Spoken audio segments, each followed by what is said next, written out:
ಇವತ್ತು ಈ Sharadamba P U college ತಿಕೋಟಾದಲ್ಲಿ ಪೊಲೀಸ್ ಕಾನ್ಸ್ಟೇಬಲ್ದು ರಿಕ್ರೂಟ್ಮೆಂಟ್ ಎಕ್ಸಾಮ್ ಇತ್ತು.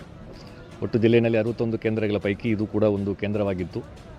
ಬೆಳಗ್ಗೆ 9:30ಗೆ ಅಲ್ಲಿ ಟೈಮಿಗೆ ಇಲ್ಲಿ ಬಂದು ಪ್ರಶ್ನೆ ಪತ್ರಿಕೆಗಳು ರೀಚ್ ಆಗಿದ್ದು, ತದನಂತರ ಇಲ್ಲಿ ಸೆಂಟರ್ ಸೂಪರ್ವೈಸರು SOP ಪ್ರಕಾರ ಆ ಪೇಪರ್ಸ್ಗಳನ್ನು ಕ್ವೆಶ್ಚನ್ ಪೇಪರ್ಸ್ಗಳನ್ನು ಪ್ರತಿಯೊಂದು ಕೊಠಡಿನಲ್ಲಿರುವಂಥ ವಿದ್ಯಾರ್ಥಿಗಳಿಗೂ ಕೂಡ ಅದನ್ನು ಕೊಟ್ಟು ಓಪನ್ ಮಾಡಿ ಫಸ್ಟ್ ಡಿಸ್ಟ್ರಿಬ್ಯೂಟ್ ಮಾಡಿದ್ದಾರೆ. ತದನಂತರ OMR ಶೀಟ್ಗಳು ಕೂಡ ಅದರ ಡಿಸ್ಟ್ರಿಬ್ಯೂಷನ್ ಆಗಿದೆ.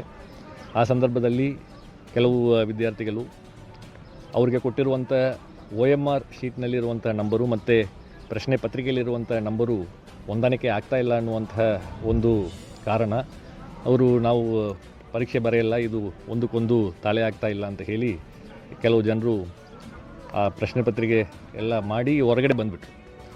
ಹೊರಗಡೆ ಬಂದಾದ ಮೇಲ್ಗಡೆ ಇಲ್ಲಿ ಸೆಂಟರ್ ಸೂಪರ್ವೈಸರು ಮತ್ತು ಚೀಫು ಎಲ್ಲರೂ ಈ ರೀತಿಯಾದಂತಹ KEA SOP ಪ್ರಕಾರ ಒಂದು ಪ್ರಶ್ನೆ ಪತ್ರಿಕೆ ಮತ್ತು ಅದರಲ್ಲಿ ಏನು OMR ಸಪ್ರೇಟ್ ಇರ್ತದೆ, ಅದು ಎರಡಕ್ಕೂ ಕೂಡ ಒಂದೇ ನಂಬರ್ ಇರಬೇಕಂತ ಇಲ್ಲ. ಕ್ವಶನ್ ಏನು ಪೇಪರ್ ಇರ್ತದೆ ಅದರಲ್ಲಿ ಬೇರೆ ಬೇರೆ ವರ್ಷನ್ ಕೋಡ್ ಇರ್ತದೆ, A1 A2 A3 B1 B2 B3 ಅಂತ ಹೇಳಿ. ಆ ವರ್ಷನ್ ಕೋಡ್ ಆ ಪ್ರಶ್ನೆ ಪತ್ರಿಕೆಯಲ್ಲಿರುವಂಥದ್ದನ್ನು OMR ಶೀಟ್ನಲ್ಲಿ ನಮೂದು ಮಾಡಿಕೊಂಡು ಅವರು ಅಡ್ಮಿಟ್ ಕಾರ್ಡ್ನಲ್ಲಿರುವಂತಹ ರಿಜಿಸ್ಟ್ರೇಷನ್ ನಂಬರನ್ನು ಕೂಡ ಅವರು OMR ಶೀಟ್ನಲ್ಲಿ ನಮೂದು ಮಾಡಿಕೊಂಡು ಮುಂದುವರಿಸಬಹುದು. ಯಾವುದೇ ರೀತಿಯಾದಂಥ ಟ್ಯಾಗಿಂಗ್ ಆರ್ ಬೈಂಡಿಂಗ್ ಇಲ್ಲ ಕ್ವಶನ್ ಪೇಪರ್ಗೂ ಮತ್ತು OMR ಶೀಟ್ಗೆ ಅನ್ನುವಂತಹ ಮಾತನ್ನು ಹೇಳಿದ್ದಾರೆ. ಬೇರೆ ಬೇರೆ ಕಡೆಯೂ ಈ ರೀತಿಯಾದಂತಹ ಒಂದು ಗೊಂದಲ ಇದ್ದಾಗ ಅಲ್ಲಿ ಇರುವಂತಹ ಸೆಂಟರ್ ಸೂಪರ್ವೈಸರ್ಸ್ ಆ್ಯಂಡ್ ಚೀಫ್ಸ್ ಅದನ್ನು ಹೇಳಿದ ಮೇಲ್ಗಡೆ ವಿದ್ಯಾರ್ಥಿಗಳು ಮುಂದುವರಿಸಿಕೊಂಡು ಪರೀಕ್ಷೆಯನ್ನು ಬರೆದು ಸ್ಮೂತಾಗಿ ಕಂಪ್ಲೀಟ್ ಮಾಡಿದ್ದಾರೆ. ಬಟ್ ಈ ಒಂದು ಕೇಂದ್ರದಲ್ಲಿ ಇಲ್ಲ, ನಾವು ಬರೆಯಲ್ಲ ಅಂತ ಹೇಳಿ ಕೆಲವು ವಿದ್ಯಾರ್ಥಿಗಳು ಸ್ಟಾರ್ಟಿಂಗ್ನಲ್ಲಿ ಹೊರಗೆ ಬಂದಿದ್ದರು. ಮತ್ತು ಅವರು ಇನ್ನೂ ಕೆಲವು ಜನರನ್ನು ಮತ್ತೆ ಇಲ್ಲ ಇದನ್ನು ಕಂಪ್ಲೀಟು ನಾವು ಇದನ್ನು ಮಾಡ್ತೇವೆ ಒಪ್ಪಲ್ಲ ಅಂತ ಹೇಳಿ ಬಂದು ಕ್ಯಾಂಪಸ್ಸು ಹೊರಗಡೆ ಹೋಗ್ಬಿಟ್ರು. ಸೊ ಕ್ಯಾಂಪಸ್ಸು ಹೊರಗಡೆ ಹೋಗ್ಬಿಟ್ರು. ಆದಾಗ್ಯೂ ಇಲ್ಲಿ ಶಾಂತಿಯುತವಾಗಿ ಸುಮಾರು 117 ವಿದ್ಯಾರ್ಥಿಗಳಿಗಿಂತ ಹೆಚ್ಚಿಗೆ ವಿದ್ಯಾರ್ಥಿಗಳು ಆ ಪರೀಕ್ಷೆಯನ್ನು ಬರೆಸ್ಕೊಂಡು ಬಂದಿದ್ದಾರೆ.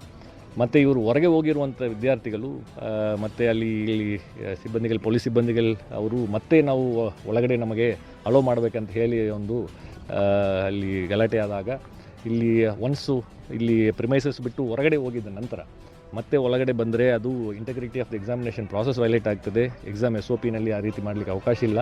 ಮತ್ತು ಅದು ಪ್ರಾಪರ್ಟಿ ಆಫ್ ದಿ KEA ಆಗ್ತದೆ. ಈಗ ಅಡ್ಮಿಟ್ ಕಾರ್ಡ್ನಲ್ಲೇ ಒನ್ ಆಫ್ ದಿ ಇನ್ಸ್ಟ್ರಕ್ಷನ್ಸ್ ತುಂಬ ಕ್ಲಿಯರ್ ಆಗಿದೆ. ಜನರಲ್ ಇನ್ಸ್ಟ್ರಕ್ಷನ್ಸ್ ಅಂತ ಇಲ್ಲ, ಪ್ರತಿಯೊಂದು ಅಡ್ಮಿಟ್ ಕಾರ್ಡ್ನಲ್ಲೂ ಕೂಡ ಇನ್ಸ್ಟ್ರಕ್ಷನ್ಸ್ ಇದೆ.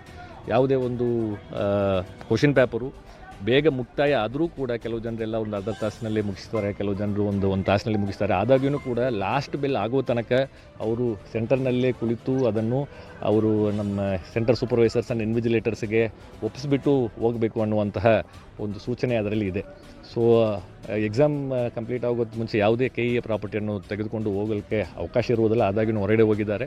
ಹೊರಗಡೆ ಹೋಗಿ ಮತ್ತೆ ಇಲ್ಲಿ ಎಕ್ಸಾಮ್ ಬರಿತಾ ಇರುವಂಥ ಕ್ಯಾಂಡಿಡೇಟ್ಸ್ಗಳಿಗೆ ಅವರು ಪ್ರಾಬ್ಲಮ್ ಕ್ರಿಯೇಟ್ ಮಾಡುವಂಥ ರೀತಿಯಲ್ಲಿ ಮತ್ತೆ ನಾವು ಒಳಗಡೆ ಬರ್ತೇವೆ ಅಂತ ಹೇಳಿ ಸ್ವಲ್ಪ ಗೇಟನ್ನೆಲ್ಲ ಪುಷ್ ಮಾಡಿ ಗಲಾಟೆ ಆಗುವಂಥ ಸಂದರ್ಭದಲ್ಲಿ ಪೊಲೀಸ್ ವಿತ್ ಮಿನಿಮಲ್ ಫೋರ್ಸ್ ಅದನ್ನು ಹ್ಯಾಂಡಲ್ ಮಾಡಿದ್ದಾರೆ. ಸೊ ಅದಾದ ನಂತರ ಎಕ್ಸಾಮ್ ಪ್ರಾಸೆಸ್ಸು ಅವ್ರಿಗೇನು ಈ ಒಂದು ಕಮೋಷನ್ನಿಂದ ಅವರಿಗೆ ಟೈಮ್ ಡಿಲೇ ಆಗಿದೆ, ಆ ಟೈಮನ್ನು ಕೂಡ KEA ವತಿಯಿಂದ ಒದಗಿಸಿಕೊಟ್ಟಿದ್ದಾರೆ. ಅದರ ಪ್ರಕಾರ ಇಲ್ಲಿ ಎಕ್ಸಾಮ್ ಬರೀತಾ ಇರುವಂಥ ಕ್ಯಾಂಡಿಡೇಟ್ಸು ಎಕ್ಸಾಮ್ ಪ್ರಾಸೆಸ್ಸನ್ನು ಸಂಪೂರ್ಣಗೊಳಿಸಿ ಆ OMR ಶೀಟ್ಗಳನ್ನು SOP ಪ್ರಕಾರ ಹೀಗೆ ಸೆಂಟರ್ ಚೀಫ್ ಆ್ಯಂಡ್ ಇನ್ವಿಜಿಲೇಟರ್ಗೆ ಕೊಟ್ಟಿದ್ದಾರೆ. ಅದು ಆನ್ವರ್ಡ್ ಪ್ರೋಗ್ರೆಸ್ಸು ಮುಂದೆ KEAಗೆ ಅದನ್ನು ಕಳಿಸ್ಕೊಡುವಂಥದ್ದು ಏನು ಪ್ರಾಸೆಸ್ ಇದೆ ಅದು ನಡೀತದೆ. Sir, OMR sheet question